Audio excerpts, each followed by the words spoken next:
Do your days ever feel like they just happen to you? You know, just a big blur of emails, to-do lists, and you're just reacting to everything?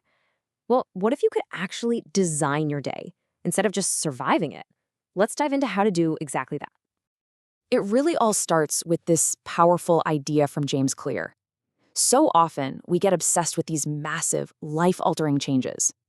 But the real work, the real transformation, it happens in the smallest, most fundamental unit of our life, a single day. I want you to think of it this way. Each day is its own complete cycle. It's like a miniature version of your life with a beginning, a middle, and an end. And that makes it the perfect, totally manageable canvas to start painting the future you really want. Okay, so that brings us to the big question, right? What's the real difference between a day you just get through and a day you truly create? Well, the answer starts with a fundamental choice, a shift in your mindset. It's all about choosing your stance for the day. Are you going to be a reactor, just getting pulled around by whatever the world throws at you? Or are you going to be a creator and actually shape your day from the inside out? The reactor, as Seth Godin puts it, borrows their mood from their inbox. Their whole day is just a mechanical reaction to what comes in. But the creator, they do something different. They start the day by declaring an emotional tone on purpose. They decide, you know what? Today, I'm going to be focused. Or today, I'm going to be generous. The posture, that internal feeling, comes before the plan. And this just hits the nail on the head. We're not trying to optimize a factory floor here. We're not just looking for maximum output. We're engaging in a human practice, one that's about meaning and experience, not just cold, hard efficiency. Okay, so if we're not just mindlessly following a to-do list, how do we actually structure this whole designed day thing? It all starts by finding a single point of focus, a North Star that's going to guide everything else. Gary Keller gives us this incredible metaphor. Instead of a list of 20 tasks that all seem equally important, the real goal is to sign that one crucial domino. This single action that, when you push it over, makes everything else either fall right into place or become completely unnecessary. And here's the tool to find it. It's so simple. You just ask yourself this one focusing question.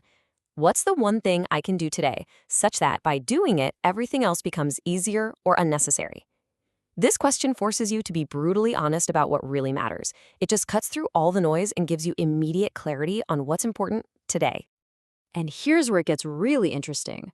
Finding that one thing isn't just about adding a new priority to your list. It's actually about the powerful, and often difficult, active subtraction. Greg McKeown just captures it perfectly here. Designing your day is often less about what you do and so much more about what you bravely choose not to do. When you clear away all that clutter, you make space for the things that will actually move your life forward. Now let's take this a step further, because it's not just about what you do. It's also about how you feel while you're doing it.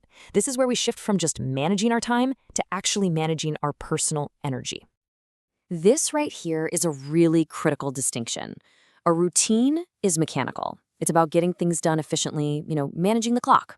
We all have them. Brushing your teeth, making coffee. But a ritual is mindful. It's about how you do something. It's designed to shape your inner world, to cultivate a specific energy. So think about it. Mindlessly scrolling your phone while your coffee brews, that's a routine. But mindfully taking in the aroma, sitting in silence for that first sip, that is a ritual. One is just about output. The other is about your identity. And just look at how different masters of their craft use rituals to set a very specific emotional tone for their day. Jay Shetty's rituals, they're designed to cultivate compassion. Mel Robbins uses hers to build momentum.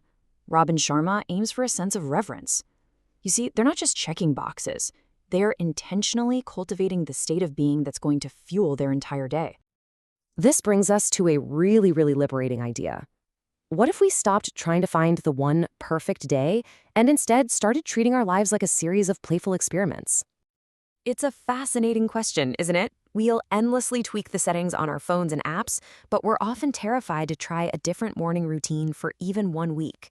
And the reason is usually this cocktail of perfectionism and a fear of making mistakes. But what if we could just let that go? Marie Forleo just nails it with this insight. We think we need to have everything figured out before we start, but that's a total trap. Clarity doesn't come from thinking about it forever. It comes from doing, from trying something, seeing what happens, and then adjusting. And the best part is, you can start tomorrow. These aren't huge, life-altering commitments, they're tiny, reversible experiments. You could try BJ Fogg's 2-breath pause before a task, or Marie Forleo's 10-minute magic window for a project. Or James Clear's 1-stroke rule to start a new habit, or a 20-minute traction block from Nir Eyal. The goal isn't to get it perfect, it's just to gather a little information about what works for you. So, really, the big takeaway here is to approach your life with a lot more curiosity and way less pressure. You don't need some flawless master plan. You just need a willingness to explore, to test, and to evolve. And I think this is just a beautiful way to frame it all. This isn't about rigid control or some militant schedule. It's a creative, almost artistic act. You are the sculptor of your life, and each day is your block of marble. So, I'll leave you with this. Tomorrow morning, you're going to wake up to a fresh canvas, a brand new day to design. Are you going to let the world just splash its chaotic colors all over it? Or are you going to choose that first color yourself? What's it going to be? Momentum? Stillness? Connection?